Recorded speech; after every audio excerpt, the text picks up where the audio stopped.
تقسیم ہند سے پہلے ماموں ہندوستان میں رہتے تھے۔ وہ وہاں بڑی جاگیر کے مالک تھے۔ کبھی کبھی کوئی کام نہیں کیا تھا۔ بٹوارے کے بعد جب وہاں جاگیرداری کا نظام ختم ہونے لگا تو یہ پاکستان آ گئے، کیونکہ میرے والد اور دیگر ماموں جس علاقے میں رہتے تھے وہ پاکستان کا حصہ بن چکا تھا۔ چھوٹے ماموں نے ساری عمر تنکا بھی نہ اٹھایا تھا، تبھی وہ آرام پسند اور بہت سادہ دل بھی تھے۔ ان کی بیگم بھی وہاں کے ایک زمیندار کی بیٹی تھی۔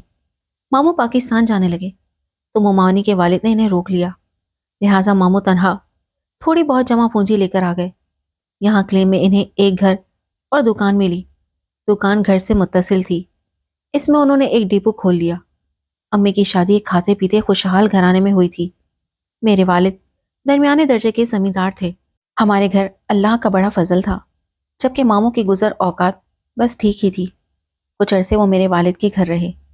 جب کلیم میں مکان مل گیا تو والد نے میرے ابو کے رشتہ داروں میں ان کی شادی کرا دی۔ چونکہ وہ ابھی نوجوان تھے لہٰذا اچھے گھرانے سے رشتہ مل گیا۔ شادی کے بعد ان کے یہاں 3 بیٹیاں ہوئیں۔ اپنی بیٹیوں سے ماموں مومانی بہت پیار کرتے تھے اور ان کے اچھے نصیب کی دعائیں کیا کرتے تھے۔ جب یہ تینوں لڑکیاں بڑی ہو گئیں تو ماموں کو ان کی شادی کی فکر ہوئی۔ وہ چاہتے تھے کہ بڑی بیٹی نور کا رشتہ میری امی اپنے بڑے بیٹے کے لیے لے لیں، کیونکہ مسعود بھائی کو وہ بہت پسند کرتے تھے۔ ایک دن انہوں نے اپنی خواہش کا اظہار میری والدہ سے کر دیا۔ پتہ نہیں میری ماں کس قسم کی بہو لانا چاہ رہی تھی۔ انہوں نے دولت کے زم میں بھائی کو انکار کر دیا۔ نور یوں بھی مسعود بھائی سے 6 برس چھوٹی تھی۔ والدہ نے کہا کہ لڑکی چھوٹی ہے، میں اپنے بیٹے کی شادی اس کی ہم عمر لڑکی سے کروں گی تاکہ وہ اپنے شوہر کو سنبھال سکے۔ ماموں سے انہوں نے کہا کہ تم فکر نہ کرو، میں بہت اچھے گھرانے میں تمہاری بیٹی کا رشتہ کراؤں گی۔ اس جواب سے ماموں کا دل ٹوٹ گیا، مگر وہ خاموش ہو گئے۔ خیر، دور پار کے رشتہ داروں میں انہوں نے نور کا رشتہ طے کر دیا۔ شادی کی تاریخ بھی رکھ دی گئی۔ اس کو مایوں بٹھا دیا گیا۔ اس دن وہ بہت پیاری لگ رہی تھی کہ رات کو اچانک اس کی طبیعت خراب ہو گئی۔ صبح ہوتے ہوتے 104 بخار چڑھا۔ کسی نے کہا ماتھے پر ٹھنڈے پانی سے پٹیاں کرو، بخار اتر جائے گا۔ ایسا ہی کیا گیا۔ دوائی دی گئی اور شام تک بخار کم ہو گیا۔ اگلے دن رخصتی تھی اور انہیں بیوٹی پارلر جانا تھا۔ گرمیوں کے دن تھے، دلہن کو نہانا تھا تاکہ وہ پارلر جا سکے، مگر بخار پھر سے ہلکا ہلکا چڑھ رہا تھا۔ ہماری نانی نے کہا کہ اسے نہ نہلاؤ، مگر سبھی نے کہا کہ اتنی زیادہ حرارت نہیں ہے، یہ تو گرمی کا بخار ہے، نہانے میں حرج نہیں ہے۔ مگر نہاتے ہی نور کا جسم ٹھنڈا پڑ گیا اور وہ بے سدھ ہو گئی۔ تب بیوٹیشن کو گھر ہی بلا لیا گیا۔ دلہن سج گئی، سہاگ جوڑا پہن لیا، زیور اور گہنے سبھی پہنا دیے گئے، لیکن اس کا اترا ہوا چہرہ اور طبیعت گری گری تھی۔ اب انہیں اسٹیج پر بٹھانا تھا۔ نور نے کہا جانے مجھے کیا ہو رہا ہے، میرا دل ڈوب رہا ہے، مجھ سے بیٹھا نہیں جا رہا۔ امی بولیں بیٹی اب ہمت سے کام لو، بس ذرا دیر کو دلہے کے ساتھ بیٹھ جانا۔ وہ بیچاری اپنی ساری طاقت جمع کر کے وہاں پہنچی۔ 2 سہیلیوں نے اسے پکڑا ہوا تھا۔ ابھی وہ اسٹیج تک پہنچنے نہ پائی تھی کہ جسم بے جان ہونے لگا۔ قدم اٹھانا بھاری ہو گیا، وہ پسینے پسینے ہو گئی۔ لمحہ بھر نہ گزرا تھا کہ ہمارے ہاتھوں کے طوطے اڑ گئے۔ اس نے دم دے دیا تھا۔ اس کے بے جان جسم کو پلنگ پر ڈال دیا گیا۔ میرے بھائی ڈاکٹر کو لینے دوڑا۔ اس نے آ کر تصدیق کر دی کہ نور اب اس دنیا میں نہیں رہی ہے۔ یہ عجیب سانحہ تھا، کسی کو یقین نہیں آ رہا تھا کہ اس کے ساتھ کیا ہو گیا ہے۔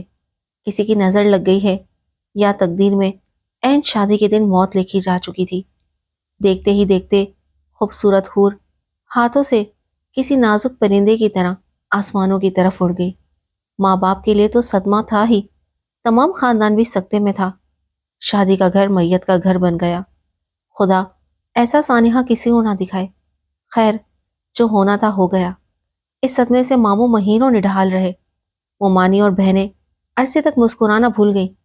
اس واقعے کے بعد سالوں ماموں کے گھر سوگ جیسا ماحول رہا۔ جب بھی جاتے سب کے چہرے خاموشی کی زبان میں باتیں کرتے۔ کچھ عرصے ان کی منجلی لڑکی عصمت کالج نہیں گئی، مگر امی کے سمجھانے سے وہ پھر سے جانے لگی۔ جب کوئی اس کی شادی کی بات کرتا تو وہ رونے لگتی۔ اس کو اپنی بہن کی موت یاد آ جاتی۔ وہ کہتی میں شادی نہیں کروں گی۔ سبھی سمجھا سمجھا کر تھک گئے۔ اس نے ایم ایڈ کیا اور کالج میں لیکچرار ہو گئی۔ اب ماموں ممانی پریشان تھے کہ اس کی عمر کافی ہو گئی تھی، مگر اس نے ابھی تک شادی کے لیے ہاں نہیں کہی تھی۔ ادھر امی نے ایک امیر گھرانے میں میرے بھائی مسعود کی شادی کر دی، جو صرف 6 ماہ چلی۔ لڑکی کو اپنے باپ کی امارت کا اتنا نخرا تھا کہ وہ کسی کو خاطر میں نہیں لا رہی تھی، اور 6 ماہ بعد ہم لوگوں کو اپنے اسٹیٹس کے برابر نہ سمجھتے ہوئے ماں باپ کے گھر ٹھکانہ کر لیا اور طلاق مانگ لی۔ میرا بھائی بھی اس کے نخوت بھرے رویے سے تنگ تھا۔ وہ ساس سسر کو تو خاطر میں لاتی نہ تھی، میرے بھائی کے ساتھ بھی اہانت امیز رویہ رکھتی تھی۔ ایک روز ماموں آئے اور امی سے کہا کہ تم نے میری نور کا رشتہ نہ لیا تھا، وہ تو قبر میں جا سوئی، اب عصمت کا رشتہ مسعود کے لیے لے لو۔ وہ اعلیٰ تعلیم یافتہ ہے اور مسعود ایک بیوی کو طلاق دے چکا ہے۔ میری آرزو ہے کہ ہم بہن بھائی آپس میں بچوں کے بندھن جوڑ لیں۔ ماں نے پھر وہی رویہ اختیار کیا کہ میں عصمت کو شادی کے لیے منا لوں گی اور اس کا رشتہ میں اچھی جگہ کرا دوں گی، تم فکر مت کرو۔ مسعود ابھی شادی کے لیے تیار نہیں۔ ماموں بہن کے جواب پر دل محسوس کر رہ گئے۔ امی نے عصمت سے بات کی۔ میری ماں کے سمجھانے پر اس نے کہا کہ پھپھو میں سوچ کر کچھ دن بعد جواب دوں گی۔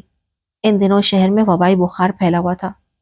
ایک دن عصمت کالج سے پڑھا کر لوٹی اور آتے ہی پلنگ پر لیٹ گئی۔ اس کا بدن ٹوٹ رہا تھا، رات کو بخار ہو گیا۔ ماموں ڈاکٹر کے پاس لے گئے، مگر اسے آرام نہ آیا، بلکہ بخار اور تیز ہو گیا۔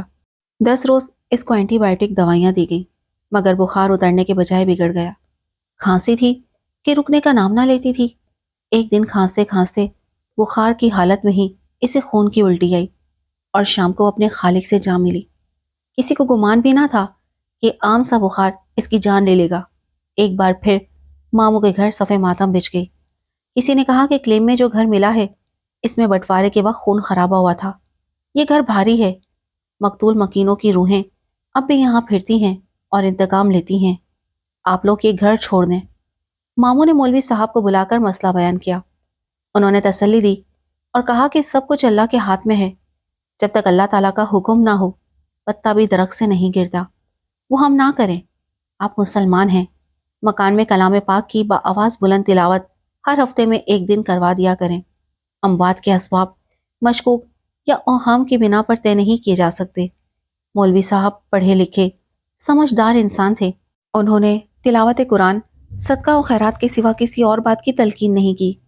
وقت گزرتا گیا، ماموں ممانی اب بڑھاپے کو پہنچ رہے تھے اور تیسری بیٹی عفت بن بیاہی بیٹھی تھی۔ اس کی عمر تقریباً 25 برس ہو چکی تھی۔ ماموں چاہتے تھے کہ اس بچے کی شادی ہو جائے تو سکون سے مر سکوں۔ انہی دنوں دنیا بھر میں کورونا کی وبا پھیلی۔ پاکستان میں بھی اس وبا سے کافی اموات ہوئی تھی۔ تبھی ممانی بھی اس مہلک بیماری سے انتقال کر گئیں۔ ماموں اتنے دل برداشتہ ہوئے کہ عفت کو لے کر ہمارے گھر آ گئے اور اپنے گھر کو تالا لگا دیا۔ بولے کہ مجھے اس گھر سے ہی وحشت ہونے لگی ہے، اب وہاں نہیں رہا جا رہا۔ امی نے کہا کہ گھر بیچ کر ہمارے گھر کے نزدیک گھر لے لو تاکہ میں تمہاری دیکھ بھال کر سکوں۔ کچھ دن ماموں ہمارے گھر رہتے رہے، مگر ان کو چین نہیں آتا تھا۔ کہتے تھے کہ اپنے گھر کے سوا انسان کو کہیں چین نہیں آ سکتا۔ جیسا بھی ہے میرا اپنا ٹھکانہ تو ہے، میں ادھر ہی رہوں گا۔ تب نانی بولی کہ تمہیں وہاں جا کر رہنا ہے تو رہو، مگر عفت میرے ساتھ یہاں رہے گی، میں اس کو اکیلے گھر میں رہنے کو نہ بھیجوں گی۔ عفت بھی ماں کی موت کے بعد سے بہت افسردہ رہتی تھی۔ اس نے نانی کے پاس رہنا قبول کر لیا، جو کبھی ہمارے اور کبھی بڑے ماموں کے پاس رہنے چلی جاتی تھی۔ عفت کی خالہ کو اس سے بہت محبت تھی، یوں وہ اسے اپنے گھر لے گئی اور اس کی دلجوئی میں کوئی کسر نہ اٹھا رکھی۔ وہ چاہتی تھی کہ اپنے بیٹے سے عفت کا رشتہ کر کے اسے بہو بنا لے تاکہ وہ ادھر ادھر رہنے سے بچ جائے۔ خالہ کی بڑی بہو بھی اس لڑکی سے پیار کرتی تھی۔ میری کزن وہاں جا کر خوش ہو گئی اور اپنا غم بھولنے لگی۔ کبھی کبھی امی اس سے جا کر لے آتی، مگر وہ 2-4 دن رہ کر پھر خالہ کے گھر چلی جاتی، جیسے اسے وہاں سکون ملتا ہو۔ خالہ نے ایک روز ہمیں شادی کا دعوت نامہ بھیجا۔ ان کی بڑی بہو کے بھائی کی شادی تھی۔ ہم شادی میں گئے تاکہ وہاں عفت سے بھی مل لیں گے۔ تقریب شروع ہوئی تو عفت اور اس کی خالہ بھی وہاں آ گئیں۔ جہاں ہم بیٹھے تھے میں اور عفت ذرا دور پڑی کرسیوں پر جا کر بیٹھ گئے اور باتیں کرنے لگے۔ لوگ آ جا رہے تھے، تبھی میں نے دیکھا کہ عفت کو کوئی غور سے دیکھ رہا ہے۔ میں نے اس سے پوچھا وہ کون ہے جو تم کو مسلسل دیکھے جا رہا ہے؟ وہ یہ سن کر پریشان ہو گئی اور بولی کہ یہ خالہ کی بہو رانا بھابھی کا چھوٹا بھائی فرحان ہے۔ تبھی وہ نروس ہو کر اٹھ کر اپنی خالہ کے پاس جا بیٹھی۔ ولیمے والے دن بھی ہم گئے، مگر مجھے وہ نوجوان نظر نہ آیا۔ البتہ میں نے دیکھا کہ عفت کی نگاہیں کسی کی تلاش میں ادھر ادھر بھٹک رہی ہیں۔ پوچھا خیر تو ہے؟ تمہیں کس کی تلاش ہے؟ اسی کی جس کو میں اول پکار رہی ہوں، اس نے جواب دیا۔ یہ سن کر میں پریشان ہو گئی، کیونکہ مجھے اپنی ماموزاد سے اس بات کی توقع ہرگز نہ تھی۔ ابھی ہم یہ بات کر ہی رہے تھے کہ اچانک وہ نظر آ گیا۔ اس نے عمدہ سوٹ زیبتن کیا ہوا تھا اور بہت اچھا لگ رہا تھا۔ عفت کی بے قراری قابل دید تھی اور میں بار بار اسے اپنی جانب متوجہ کر رہی تھی۔ نہیں چاہتی تھی کہ اس کی دیوانگی کو کوئی دیکھ لے۔ کچھ دنوں بعد جب وہ ہمارے گھر آئی تو میں نے فرحان کے بارے میں پوچھا۔ وہ بولی کہ وہ اکثر بھابھی رانا سے ملنے آتا ہے۔ ایک دن وہ خالہ کے گھر آیا۔ عفت برآمدے میں کھڑی تھی۔ اس نے اشارے سے چھت پر بلایا۔ وہ اس کے پیچھے اوپر چلی گئی۔ فرحان نے چند منٹ بات کی اور کہا کہ عفت میں تم سے شادی کروں گا، تم کسی اور کے لیے ہاں مت کرنا، وعدہ کرو۔ عفت نے وعدہ کر لیا۔ یہ بات عفت نے مجھے خود بتائی تھی۔ اس کی بدقسمتی یہ ہوئی کہ اس نے اپنی خالہ زاد بہن مصباح کو اپنا رازدان بنا لیا، جو اس سے 4 سال بڑی تھی۔ اس نے عفت کی حوصلہ افزائی کی اور کہا کہ فرحان بہت اچھا لڑکا ہے، میں بھابھی سے کہہ کر تمہاری شادی اس کے ساتھ کروا دوں گی۔ لیکن اس نے ماں کو یہ بات بتا دی اور کہا کہ آپ عفت کو روکیے، ورنہ بھابھی نے اسے اور ہمیں بدنام کر دینا ہے۔ اب بھابھی کا بھائی یہاں نہ ہی آیا کرے تو اچھا ہے۔ خالہ نے عفت کو بہت ڈانٹا کہ آئندہ تم میری بہو کے بھائی سے بات مت کرنا۔ میں تو سوچ رہی تھی کہ تم کو اپنی بہو بنا لو، اور تم یہ گل کھلا رہی ہو۔ احتیاط رکھو، میری بہو تم کو اپنی بھابھی بنانے والی نہیں، مگر ہم لوگ بدنام ہو جائیں گے۔ عفت کو بہت افسوس ہوا کہ ناحق اپنے دل کی بات مصباح سے کہہ کر خالہ کی نظروں میں بھی گر گئی۔ اس کے بعد بھی فرحان آتا رہا۔ وہ عفت سے بات کرنا چاہتا تھا، مگر خالہ کے ڈر سے وہ کمرے میں چلی جاتی، جس پر وہ سمجھا کہ لڑکی مجھ سے اب بے رخی برت رہی ہے۔ اس کا مطلب یہ ہے کہ وہ مجھ سے شادی نہیں کرنا چاہتی۔ اس کے بعد اس نے بھی عفت سے منہ پھیر لیا۔ اب آتا بھی تو اپنی بہن کے پاس بیٹھ کر چلا جاتا۔ عفت کو دکھ ہوتا، وہ سمجھتی تھی کہ شاید فرحان اس سے ناراض ہے۔ تبھی وہ اور زیادہ اس سے بات کرنے کی خواہش کرنے لگی، تاکہ ناراضگی کا سبب پوچھ سکے اور اپنے دل کی بات بھی بتا سکے۔ کئی بار ان کو تنہائی میں بات کرنے کا موقع بھی ملا۔ عفت نے پاس جا کر اس کو مخاطب بھی کیا، مگر فرحان نے بات نہ کی اور اٹھ کر چلا گیا۔ یوں ہی کہیں ماہ گزر گئے۔ وہ بہت مجبور اور غمزدہ رہنے لگی۔ مصباح کی شادی ہو گئی اور خالہ جس بیٹے سے عفت کا رشتہ کرنا چاہتی تھی، اس نے بھی اپنی پسند کی لڑکی سے شادی کر لی۔ اب عفت کی باری تھی۔ خالہ نے اپنی چھوٹی بہن کو راضی کر لیا کہ تم عفت کا رشتہ اپنے بیٹے منان سے کر دو۔ وہ مان گئی۔ یوں منان سے اس کی منگنی ہو گئی۔ جب اس بات کا علم فرحان کو ہوا تو وہ بے چین ہو گیا اور اپنی بہن کے گھر دوڑا۔ رانا بھابھی سے کہا کہ میں نے آپ کے ذمے ایک کام لگایا تھا، مگر اب یہ میں کیا سن رہا ہوں۔ بھابھی نے کہا کہ تم نے دوبارہ بات ہی نہیں کی۔ میں یہی سمجھی کہ تم نے عفت کا خیال دل سے نکال دیا ہے۔ اب اس کی دوسری خالہ اسے بہو بنا رہی ہیں اور منگنی بھی ہو گئی ہے۔ اب تک تم کہاں تھے؟ اسی دن فرحان کو عفت سے بات کرنے کا موقع مل گیا، کیونکہ خالہ گھر پر نہیں تھی۔ وہ اسے بازو سے گھسیٹتا ہوا چھت پر لے آیا اور کہا کہ تم نے وعدہ مجھ سے کیا تھا اور شادی تم منان سے کرنے جا رہی ہو۔ پہلے تم ہی مجھ سے ناراض تھی اور مجھ سے منہ پھیر لیا تھا اور مجھ سے کتراتی تھی۔ تم نے مجھے خود منہ موڑا تھا اور اب چلے ہو شکوہ کرنے۔ اب جاؤ، میرا پیچھا چھوڑ دو، ورنہ خالہ میرا حشر کر دیں گی۔ اگر ایسی ہی تم کو میری چاہ تھی تو اپنی بہن کے ذریعے رشتہ کیوں نہیں بھجوایا کہ وہ ابا سے بات کرتی؟ اب تو میری منگنی ہو چکی ہے۔ یہ کہہ کر وہ رونے لگی۔ اسی وقت مصباح آ گئی۔ اس نے بات سن لی اور کہا عفت، تم فرحان کو برا مت سمجھو، یہ میری غلطی ہے۔ میں نے قسم دی تھی فرحان کو کہ تم اب میری خالہ زاد سے بات مت کرنا، ورنہ یہ بدنام ہو جائے گی۔ میں سمجھ رہی تھی کہ تم اس کے ساتھ فلرٹ کر رہے ہو۔ یہ بیچاری تو پہلے ہی بہت دکھی ہے، اسے اور دکھ ملے گا، لیکن آج میں تم لوگوں کو جدا کر کے پچھتا رہی ہوں، کیونکہ امی عفت کو بہو بنانے کا خواب دیکھ رہی تھی۔ فرحان بولا، مصباح باجی، میں نے تو آپ کی قسم کی لاج رکھی، مگر جب سنا کہ عفت کی شادی کسی اور سے ہونے والی ہے تو خود پر قابو نہ رکھ سکا۔ مصباح بولی، میں چھوٹی خالہ سے کہہ کر عفت اور منان کی منگنی توڑوا دیتی ہوں۔ مصباح باجی، یہ آپ کیا بات کر رہی ہیں؟ اب یہ نہیں ہو سکتا۔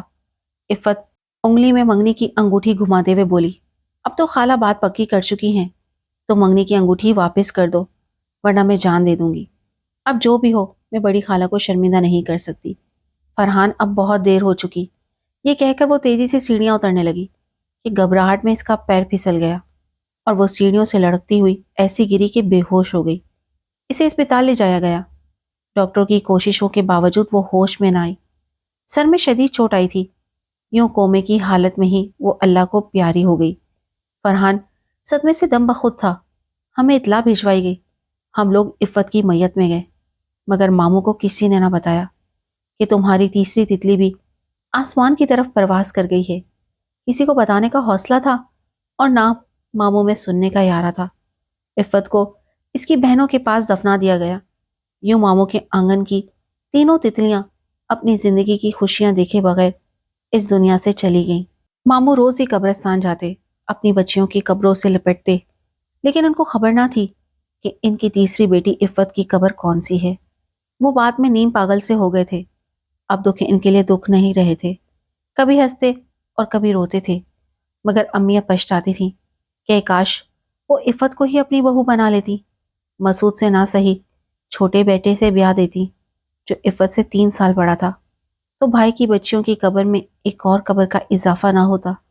اب یہ عفت کا نصیب تھا کہ اسے زیادہ زندگی نہ ملی تھی، وہ کیسے اور جیتی رہتی۔